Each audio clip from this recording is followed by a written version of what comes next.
Welcome back to 50 Studies Every Neonatologist Should Know. I'm Dr. Adnan Hadid, and today we're looking at study number 11, a trial that asks a question a little different from most of the studies in this series. It's not really about a drug or a device. It's about whether we can change the behavior of clinicians themselves. Published by Horbar and colleagues in the British Medical Journal in 2004, this was a cluster randomized trial of a quality improvement intervention, QI for short, aimed at getting surfactant to preterm babies faster. Let's get into why that mattered. Here's the line that captures the whole study. The authors concluded that a multifaceted collaborative improvement intervention changed the behavior of neonatologists and promoted evidence-based practice. Notice the careful wording there. It changed behavior, and it promoted evidence-based practice. What it says, and just as importantly what it doesn't say, is going to be the central tension of this trial. Because as we'll see, changing what doctors do and changing what happens to babies are not always the same thing. Keep that in mind as we go through the question this study set out to answer. Let's frame the research question in PICO terms.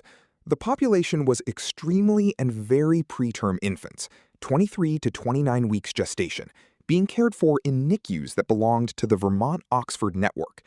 The intervention was a multifaceted quality improvement package, audit and feedback on a center's own surfactant practices, an interactive workshop teaching teams how to actually run QI, and then ongoing support from faculty by phone and email. The comparison group just kept getting their usual center-specific reports, with no extra training. And the outcomes came in two flavors. First, how quickly babies got surfactant, and second, whether that translated into hard clinical benefits, like lower mortality and fewer pneumothoraces. With that question in mind, let's look at why anyone thought this trial was worth doing. So why do this study? By the year 2000, the evidence was reasonably clear that giving surfactant earlier reduced the risk of death and of pneumothorax, that's air leaking out of the lung, in preterm babies. The problem was a familiar one in medicine. The knowledge existed, but it wasn't consistently making it to the bedside. Surfactant was frequently delayed for hours after birth, and in some babies, it simply wasn't given. So you had an effective therapy being underused, not because doctors didn't know about it, but because the systems and habits around delivering it hadn't caught up. That distinction matters. This wasn't a knowledge gap, it was an implementation gap. And that's exactly the kind of problem quality improvement is designed to attack. Let's look at how they designed the trial. Here's the design at a glance. This was a cluster randomized controlled trial. It ran across 114 NICU centers in North America, all part of the Vermont-Oxford network, and it included 6,039 infants. The study began enrolling in 2000 and was published in 2004. Now, the key word here is cluster. In most trials, we randomize individual patients. Here, they randomized entire NICUs. And that's a deliberate choice, because the thing being tested, quality improvement training, is aimed at teams of clinicians. You can't really ask one doctor to practice QI on half their patients and standard care on the other half. So you randomize at the level of the unit. That design choice has real consequences, and we'll come back to it when we talk about limitations. First, let's see who actually got studied. Let's talk about the population. And here's where it gets interesting. Because in a cluster trial, the inclusion and exclusion criteria apply partly to the sites, not just the babies. On the included side, the infants were 23 to 29 weeks gestation, cared for in NICUs that belonged to the Vermont-Oxford network, and they were followed all the way to hospital discharge. On the excluded side, the choices are telling. They left out sites that were already running their own QI initiatives, because you can't measure the effect of QI training on a center that's already doing it. They excluded sites where more than half of very low birth weight infants were born elsewhere and transferred in, since those teams don't control the delivery room. And they excluded sites that were already giving surfactant within 15 minutes for most babies, because those centers had nothing left to improve. In other words, they enrolled units with genuine room to get better. Now let's look at what the intervention actually involved. So what did the two arms actually look like? Every participating NICU was randomized as a whole unit into one of two groups. The intervention arm got the full QI package. That meant three things. First, audit and feedback. Each center was shown data on its own surfactant practices over the previous 2 years, so they could see exactly where they stood. Second, an interactive training workshop, teaching the teams how to actually do quality improvement. Not just what to change, but how to change it. And third, ongoing support from the study faculty through conference calls and emails, so the centers weren't left on their own after the workshop ended. The control arm, by contrast, just kept receiving their usual center-specific reports. No training, no workshop, no extra support. One important detail: the QI arm wasn't told exactly which practices to adopt. They were taught the method and left to identify the right targets for their own context. That's a very QI way of doing things, and the trialist has thoughts on it later. Now, the endpoints. Let's separate the outcomes, because this is where the story really turns. The primary outcomes came in 2 categories. First were process of care measures. Basically, how fast did surfactant get administered? These are things the intervention was directly trying to change. Second were infant clinical outcomes, specifically mortality and pneumothorax. Those are the outcomes we actually care about for the baby. The secondary outcomes were a panel of common neonatal morbidities and co-interventions. Bronchopulmonary dysplasia, or BPD, which is chronic lung disease of prematurity, steroid treatment for BPD, infection, intraventricular hemorrhage, or IVH, which is bleeding in the brain, and retinopathy of prematurity, or ROP, an eye condition. Keep that split between process and clinical outcomes firmly in mind, because the results land very differently on the 2 sides. Here are the headline numbers, and they tell 2 very different stories. On the process side, the intervention worked beautifully. Babies at intervention sites got surfactant a median of 21 minutes after birth versus 78 minutes at control sites, almost an hour faster, with an adjusted hazard ratio of 1.57 and a p-value below 0.001. Infants at intervention sites had more than 5 times the odds of getting surfactant right in the delivery room, and about a third the odds of being treated more than 2 hours after birth. So the QI training clearly changed practice.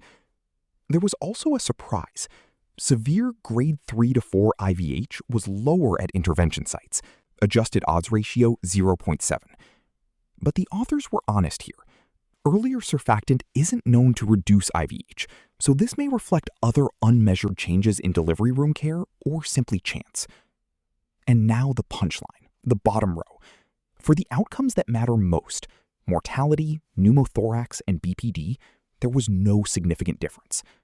Let's visualize that contrast. This is the result in a single picture. On the left, the intervention sites, a median of 21 minutes from birth to surfactant. On the right, the control sites, 78 minutes. That's a gap of roughly 57 minutes, nearly a full hour saved, just by teaching teams how to improve their own processes. If you only looked at this chart, you'd call the trial a resounding success. And in a sense, it was, for the process. The thing to hold on to, though, is that this dramatic shift in timing didn't move the needle on mortality or pneumothorax. A faster process that doesn't change the outcome is one of the most important and humbling patterns in all of quality improvement. Which brings us to how we should critically appraise this trial. Now let's be critical, because no trial is perfect. 4 issues are worth weighing. First, performance bias, sometimes called contamination. Because these centers all knew each other through the network, control sites may have caught wind of the QI training and quietly changed their own practice. If that happened, it would shrink the apparent difference between groups. Second, the cluster design itself. Randomizing whole units rather than individual patients is the right choice for a QI intervention, but it costs you something. You lose the ability to evaluate treatment effects within a site, and you're less protected against imbalances between sites. Third, the trial may have been underpowered for the clinical outcomes. The increase in delivery room surfactant was smaller than the investigators had hoped for, which means they may not have had enough statistical power to detect a real difference in mortality, even if one existed. And fourth, the intervention window was relatively short, and clinical benefits and the durability of the process gains might only show up over a longer horizon, which the study didn't report. Let's see what happened next. So, what's the legacy? This trial was one of the first and largest quality improvement trials ever done in neonatology, and it helped establish that the cluster randomized design is a feasible way to study QI at scale. The follow-up evidence, though, has been genuinely mixed, which is part of why this study is worth knowing. The NICHD Neonatal Research Network, a major U.S. research group, later tested QI training and benchmarking. They did manage to change respiratory practices, but BPD rates ended up similar between groups, echoing exactly the pattern we saw here, where process changed, but the clinical outcome didn't. On the other hand, the EPIKE study, a Canadian trial, randomized sites to target either infection or BPD, and it reported real reductions, about a 32% drop in infections and a 15% drop in BPD at the respective QI sites. So QI clearly can move clinical outcomes. It just doesn't always, and a lot seems to depend on the target and the execution. Let's pull this together. So here's the bottom line, and it's a lesson that reaches far beyond surfactant. First, a targeted, multifaceted QI strategy did reliably improve the process. These centers got surfactant into babies dramatically faster. Second, and crucially, that faster process did not translate into lower mortality, fewer pneumothoraces, or less BPD in this trial. Third, on the method side, this study showed that cluster randomized trials are a feasible and appropriate way to rigorously evaluate large quality improvement programs. And fourth, the practical takeaway for anyone running QI: don't measure only your process. Pair your process measures with the clinical outcomes you actually care about. Add balancing measures to catch unintended harms, and give the intervention enough time and statistical power to show a real effect if one exists. A faster pathway is only worth it if the baby is actually better off at the end of it. Let's hear from the trialist himself. Finally, a few words from the lead trialist, Jeffrey Horbar, drawn from his conversation in the book. He was asked whether process measures should ever be the primary outcome in QI trials. His answer was a qualified yes, but only when the causal link from process to outcome is genuinely well established. And he pointed straight at this very study as a cautionary tale. Everyone believed early surfactant would improve outcomes. The intervention did speed up surfactant, and yet mortality and pneumothorax didn't budge. That assumption, he said, is often fraught. He was also asked why so few cluster QI trials like this get done.